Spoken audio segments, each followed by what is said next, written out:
Hello and welcome to the In Conversation Zone. I'm Victoria MacDonald from Channel 4 News. I'm the Health and Social Care Editor. We have a star lineup this year for this very popular event, although I am very sorry that we're not doing this in person. Inevitably, COVID has weaved its way through the conversations we've had so far and also inevitably be part of our next discussion, but we're also trying to look forward. So let me introduce my next guest, Dr. Henrietta Hughes. She's the National Guardian.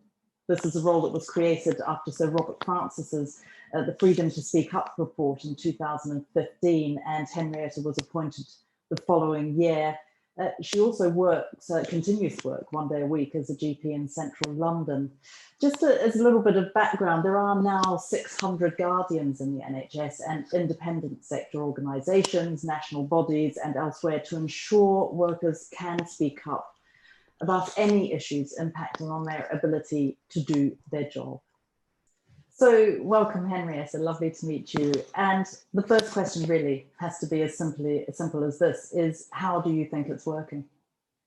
Well, thank you so much for having me today. And I was thinking really about what we've learned over the last 5 years since I've been in the role. We started off with Freedom to Speak Up Guardians in all the NHS trusts, as was recommended by Sir Robert Francis. But now the network of Guardians has really expanded to a much wider range of organisations. And I think that gives an opportunity for workers in many different types of settings to have an alternative channel to speak up. And throughout the last year and a half over the pandemic, I think it's really clear to say that speaking up has never been more important. So it's absolutely vital that whenever somebody has a concern or a great idea, that they know that there's a place that they can go to get support, to be thanked, and that speaking up leads to learning and improvement. And that's what we've really seen happening in trusts, but also, as I said, in a much wider range of organisations as well. Well, why do you think the pandemic has made it more important than ever? Well, we were really concerned about what we were hearing in the early stages of the pandemic about availability of PPE, about the fit of PPE and fit testing and risk assessments. And so we asked Freedom to Speak Up Guardians about what types of cases people were bringing to them. I think there was a misunderstanding about whether people did have access to PPE or not. And we clearly heard that people were speaking up to Guardians about all of those matters. And Guardians were being able to support people to escalate their concerns. And we'd never asked about worker safety before, but it was the really strong theme that came through in the pulse surveys that we carried out monthly through the first wave of the pandemic. And what it really highlighted to me was that, yes, workers in the NHS are absolutely passionate about the safety of their patients and all of those matters that really make a difference to keep their patients safe and to have a good experience. But there's no way that they're going to be able to do that effectively if their own safety is compromised as well. And so being able to raise these matters and for that to be escalated to the leadership of their organisation so that the right actions could be taken meant that the workers in the NHS were able to maintain their safety and therefore the safety and the experience of patients. Inevitably, following the recent Dominic Cummings appearance at the Select Committee, we've been looking back over what was happening in those first few months. And I certainly know that we in the media were being contacted by staff who felt they weren't being listened to over that safety, who then were getting in trouble with their organisations for talking to the media. And I wonder where you think that tension might have been, where it appeared, but where it might have been alleviated through the National Guardian system. Well, one of the things I would say is that the best organisations, the leaders of those organisations made it really clear that they welcome people speaking up to them and that they were promoting the Freedom to Speak Up Guardian. And in fact, after the first pulse survey, I wrote out with the chief inspectors of the CQC to the chairs and chief executives of all organisations to encourage them to support workers to speak up And what we saw after that was quite a big jump, actually, in the percentage of guardians who said that their leaders were encouraging speaking up. And we saw some really great practice there in terms of leaders being more visible, more approachable, having regular communications with their workforce, and also promoting the freedom to speak up guardian role. And where organisations make it really clear that the speaking up will be listened to, that the views of their staff are valued, and that they will then take the steps that they need to be able to resolve those matters and put things right, I think we saw a really radical difference in the experience of workers in all of those organisations. What I can't say is that that was universal across the NHS. And, you know, we measure this in terms of the Freedom to Speak Up Index, and have just recently released our latest report, which comes from the views of the workforce. It's about whether people feel knowledgeable, encouraged and supported to raise concerns, whether they believe they'll be treated fairly if involved in an error, an incident or a near miss. And what we can see is that the best organisations are getting better and better every year, but there's a widening gap, a bigger disparity between the very best and those organisations that are really struggling in this area. So I do think that there are some themes and that there's learning that we can get from the organisations that have really focused on this and those that are most improved. And I would hope that that would add some inspiration to organisations who are finding this difficult and are really struggling. Well, it's interesting to hear about most improved organisations, particularly during the past year. So perhaps you could give us an example of one of the most improved organisations, but also what it was that they improved in. Well, actually, if I talk about 3 organisations, Isle of Wight, which is a unique organisation because it's the fully integrated trust, the South Tees, and also Alderhay. And we had a webinar for Freedom to Speak Up Guardians, and we heard from the guardians of those organisations this week. And there was particular themes that emerged for all of them. The first one was around the leadership, and where leaders were fostering that environment, really focusing, supporting guardians, but also giving the right resources in terms of communication and engagement. The second one was about communication. Workers weren't always aware that they had Freedom to Speak Up guardians to speak to, but by having a communications campaign, regular opportunities for guardians to be present, and whether that was in the real space or in the virtual space throughout the pandemic. And then finally, engagement, that proactive part of a Freedom to Speak Up guardians role, where they were going out and speaking to teams and giving people the opportunity to say what was on their mind. And I think that's one of the things that we can see again and again, that that proactive part of the role is so vital in terms of the staff are too busy to send an email. They're too busy to think about, you know, when am I going to raise this? By going out and proactively offering people the opportunity to tell their story, it really means that can be then taken back and used for making a positive change, but also escalating those themes and learning to the boards so that they're able to understand what it's like to be working throughout the pandemic, but also as we build back into a more normal way of working, hopefully, that learning isn't lost. How do you measure it? Where do you think the final, well, you know, I mean, you talk about going to boards. I mean, boards are notoriously poor at hearing those complaints. Well, I get sometimes sent the links to the YouTube videos for board meetings when Freedom to Speak Up guardians attend. And I think that it's a really novel and exciting thing for board members, because they get a really untrammeled view by listening to the guardian. The information that we suggest goes into a board report. But there's also a wealth of information that organisations already hold. And it's how did they use that organisation to the best effect.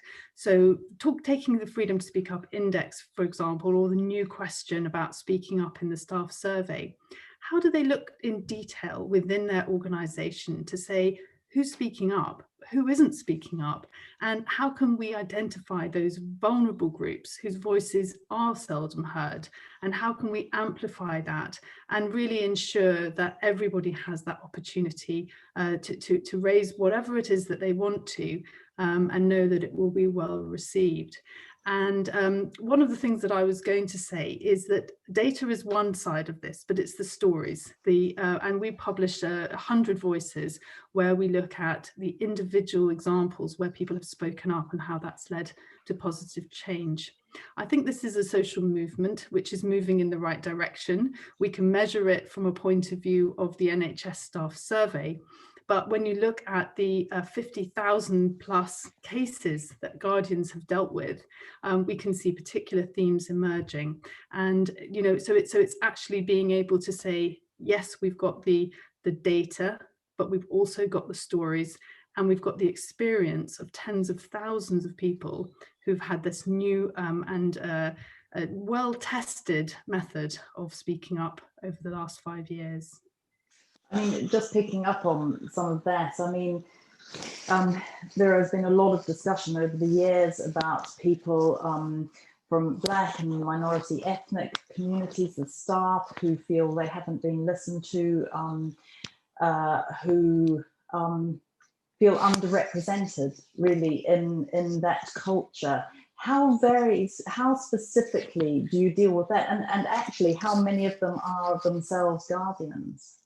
Well, we've been asking questions about the demographics of Guardians right from the very first Freedom to Speak Up Guardian survey. And what we identified in the first survey that we did was that the percentage of Guardians who were from a Black and minority ethnic background was less than the workforce as a whole. We also noticed that we had more Guardians who self-reported as disabled and from an LGBTQ plus background than the NHS workforce as a whole. And this was something that was really interesting to us, because we know that the experience of vulnerable groups, as identified by Sir Robert Francis, could include, for example, people from different minority ethnic backgrounds, but also if you look at staff survey results, it's often people with a disability have even worse experience. So we set out a recommendation to the system to say you need to think about who your vulnerable groups are and ensure that everybody has a supportive route that they can use. And a lot of organisations have appointed networks of champions and ambassadors, and we recently published national guidance on this. But what I would say is that we are constantly asking ourselves and others the question, what is it that makes a speaking up route acceptable? So we asked Freedom to Speak Up Guardians about their own characteristics and which of those might hinder or support speaking up. And we've commissioned research to understand the specific needs of workers from a minority ethnic background, and we'll be due to publish that very shortly. So we ask ourselves the hypothesis, and then we commission research and ask guardians and workers around this so that we can try and get it right for everybody. And I think if you get it right for the most vulnerable workers, then you'll get it right for everybody. And that's certainly my experience as a GP, thinking about the most vulnerable patients. When we get things right for patients, we get it right for everybody. In one piece I read, I heard you describing speaking up as a gift. I wondered what you meant by that. Well, the information is a gift. And when somebody gives you a gift, then it's nice to say thank you. And when we train Freedom to Speak Up Guardians, that's one of the key elements. And I think that the experience of people speaking up, of being thanked, is really important. And certainly in my career, when I've spoken up, and I have done on many occasions, thank you isn't often the first thing that people say, but it's that gift of information which, used in the right way and in the right spirit, can lead to learning and improvement and a growth mindset. I think that speaking up is hard to do, and listening up is also hard to do. And so we've worked with Health Education England to launch training for all workers called Speak Up. And that gives everybody an understanding of what speaking up is and how to do it, but also listen up training for managers. And we're going to be working with Health Education England to produce follow-up training for senior leaders, recognising the very special role that they have in fostering the right speaking up culture. What made you speak up then? What gave you the confidence to want to do that, to be able to do that? Well, throughout my career, and I don't think I would say that my career has been unusual in the experiences that I've had. There have been many situations as a medical student, as a junior doctor, as a manager, as a medical director, and as National Guardian, when I've come across situations that have been very unpleasant and uncomfortable in terms of sexual harassment and behaviours which I don't think are appropriate. And so I have taken steps to speak up about those. And I think that it shows that it is hard to do, particularly if you don't know whether that will be well received or not. And as part of my role as National Guardian, it is to support and challenge the system. And some people are able in ways to be challenged and better than others, I would say. But I would say in the main, I think that the speaking up that I have done has been well received. And I think that it has led to some changes, as I said, that we can measure at a national level. But I've also seen mindset shifts in senior leaders that has really made a massive difference in terms of how they're able to support the right actions being taken across the system as well. Did you ever worry? Because I've done many stories on people who have believed themselves to be whistleblowers, generally with good reason, who weren't listened to, who lost their careers, who ended up mentally harmed by it, in a terrible state, losing a lot, their marriages, their houses, everything. I mean, what's the difference between the way you did it and the way they found themselves sort of traduced by the system? I think there's something about the circumstances, and I've met so many people who woken up in the morning and not thought, I'm going to be a whistleblower today. They're just wanting to do the very, very best for their patients and for their colleagues. And the tragedy is how their speaking up was received. And in my view, it's the reception and the way that organisations and individuals within those respond to speaking up which creates the problem, not the speaking up itself. So yes, there have been moments when I've had, very, it's stressful, it's difficult, and it is my job. And so it's incumbent on me to continue to do that, but hopefully to do it in a way that there's a recognition of the joint purpose and the overall goal, which is to keep patients safe, to support and to cherish the NHS workforce. And, I take very much the experience that I have in clinical practice and bring that into all the roles that I have, whether in management or otherwise. It's very important, I assume, too, to make sure that you have support from the very highest level, because where speaking up programs in the past have gone wrong, I think, is where there wasn't that support. Not just at the political levels, but right at the top, from NHS England, or whoever was there before. Goodness, I've forgotten it so long ago now. But that idea of there being real teeth to a whistleblowing champion, as it were. Well, I think one of the things I would say has been a really positive aspect over the last 5 years is how freedom to speak up has become very much part of the fabric of the NHS and of the health sector as a whole. So having freedom to speak up guardians in the national bodies has been a fantastic influence in terms of the recognition of the leaders of those national bodies that this is really hard, and that understanding of when they're working with provider organisations, that if it's hard in the national bodies, then it's hard everywhere, and there's that sort of empathy and understanding. It's embedded in the well-led inspection from the CQC, it's in the NHS standard contract. it's in leadership development programs, and also, as I said, now with the Speak Up, Listen Up, follow-up training, this should become part of everybody's everyday business. It's absolutely true that working in partnership with organisations both within the NHS but also outside the NHS has given us huge insights into what's working well and how we can do better. And I set up a pan-sector network with now representatives from about 50 different organisations, from aviation to banking, finance, UK sport, the military, the police, mining companies, energy companies, legal firms and academics. I could go on. And one of the things that's been fantastic is we meet and discuss where things have gone well and where people have had to really get some learning from problems.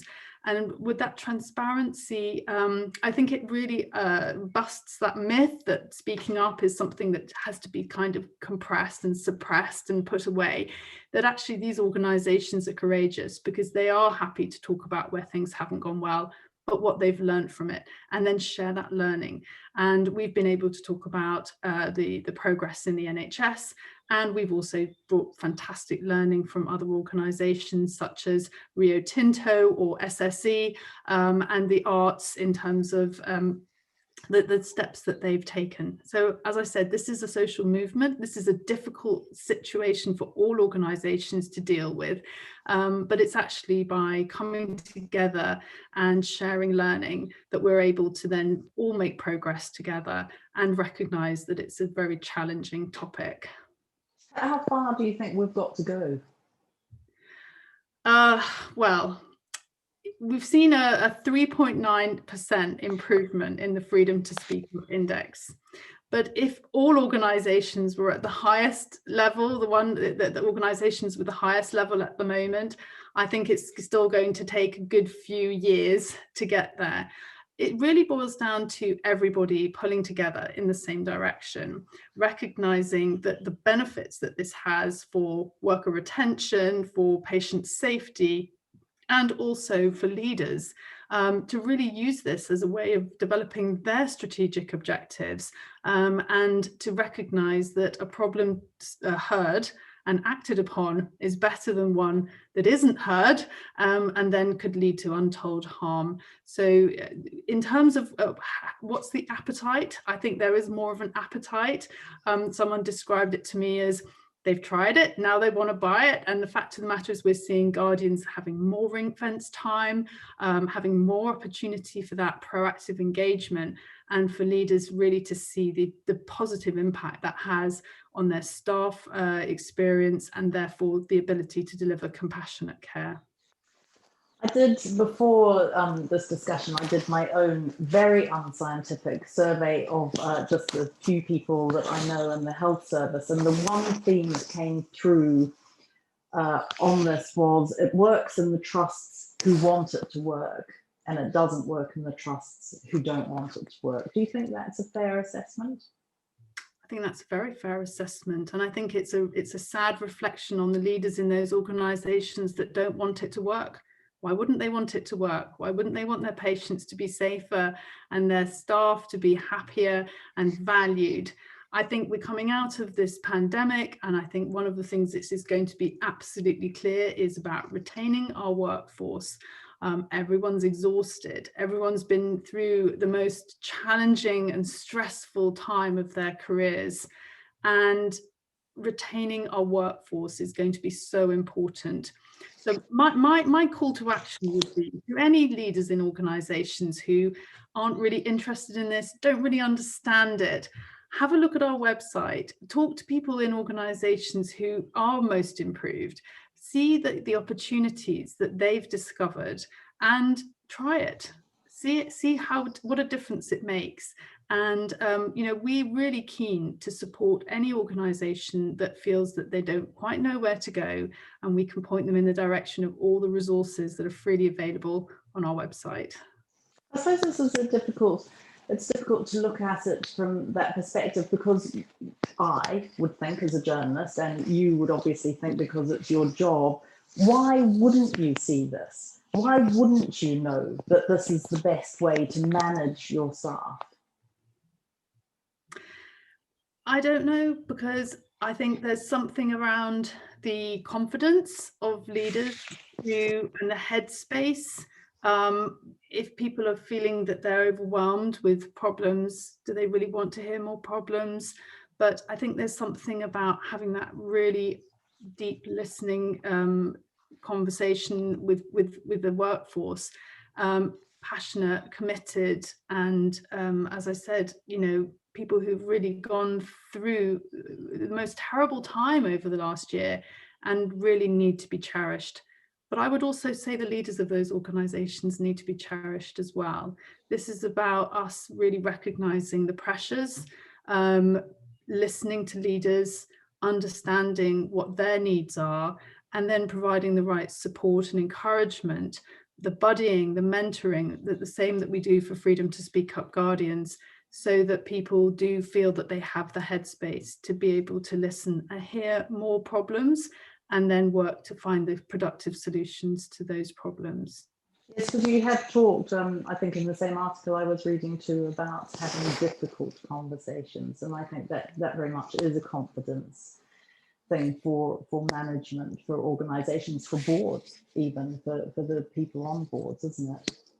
Yeah, and absolutely. And looking at those most improved organisations in the Freedom to Speak Up Index report this year, what I heard from the Guardians in one organisation was that, there was that a reflective moment for the leaders of the organisation, and they looked at the system that they had in place, they recognised that it wasn't really working, and they created a different way of doing it, and more ring-fence time, 2 full-time equivalent Freedom to Speak Up Guardians for that organisation. And that's what they needed. They needed time, they needed the visibility and reach of the Guardians across multiple sites.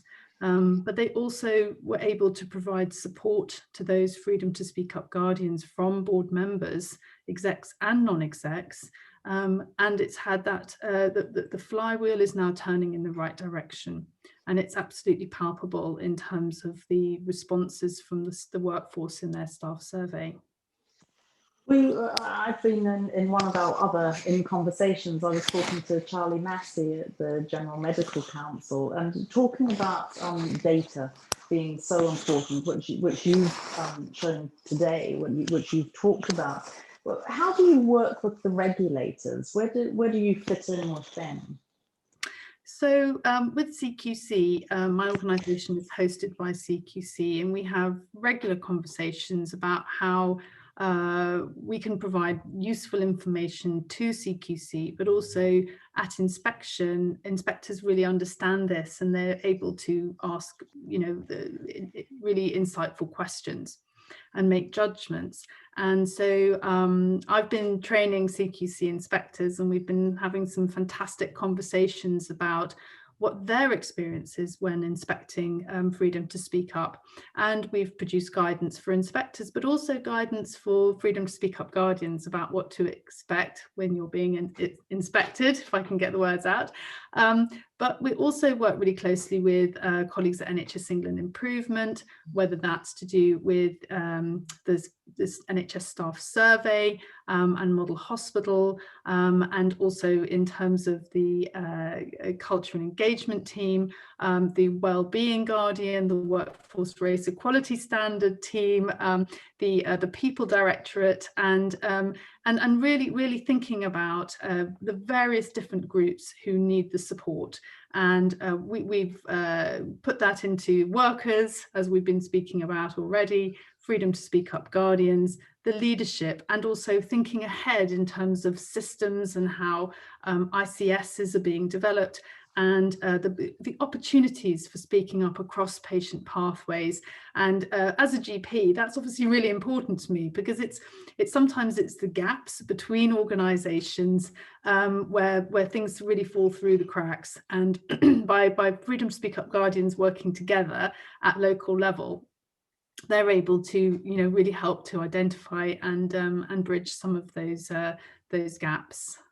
I was more thinking, though, actually about the GMC or the Nursing and Midwifery Council and so on, because I think they are wanting to do this too. More data on, for instance, Charlie Massey was talking about bullying and obs and gynae, and why they leave soon after training and so on, which all fits in with and particularly disproportionate numbers of Black minority ethnic people are feeling they're not being listened to and leaving the profession or leaving that particular specialty. And it seems to me that there is an overlap there between what the GMC and NMC are trying to do now and what you're doing. Yeah, so we've got a Speaking Up partnership group where we bring together a whole range of different regulators and national bodies, because one of the things we think is really important is that when people speak up to the national bodies, that they are going to have a high quality and really consistent approach. Because sometimes people will come to one organisation when in fact they might do better to have gone to another. We want to make sure that there's going to be a really good system for supporting workers there. And when it comes to things like, for example, you were mentioning about obstetrics and gynecology, I'm working really closely with the maternity culture work that's happening in response to the Ockenden report. And we're really keen that organisations are able to access their own data around who's speaking up and who isn't speaking up, to promote the proactive part of the Freedom to Speak Up Guardian role, to have access to all of the parts of the organisation where people might want to speak up to them, but also working in partnership within their organisations to be able to triangulate information around incidents and complaints, to think about the what's coming to staff side or to the particular workforce groups in terms of whether that's to do with junior doctor forums or the working with various parts, like, for example, the Workforce Race Equality Standard team. So we're really keen that there's a really joined up approach to this, and that parts of the organisation where the awareness might not have been there, or certainly the access to Freedom to Speak Up Guardians may not have been so apparent, that Guardians are aware of this and that they're able to support people working in their organisations. I mean, one of the things that I would say is that Guardians come from a really wide range of different professional backgrounds, including nurses and midwives. And so by having that insight and that ability to listen and really act, I do think that we've got a real opportunity here to improve the working relationships, but also to have opportunities for people to raise matters, including concerns, but also ideas for improvement as well. I wonder if you knew the job was going to be so big when you took it on. I think it is huge, but at the same time, we're independent, but we're not in isolation. And it's really about gathering that support and really helping others to have insights about their own organisations, and providing that more sort of ideas for how people can support their own workforce, but also to support their own development and learning as well. So it's not something that I do alone. It's absolutely done in partnership with everyone across the whole health sector and beyond. Well, it's been an absolute pleasure talking to you, and it's fascinating and a vital part of the NHS, I think. Although of course I've had many stories where it's gone wrong, I'd quite like not to do those stories in the future. Henrietta Hughes, thank you so much for your time.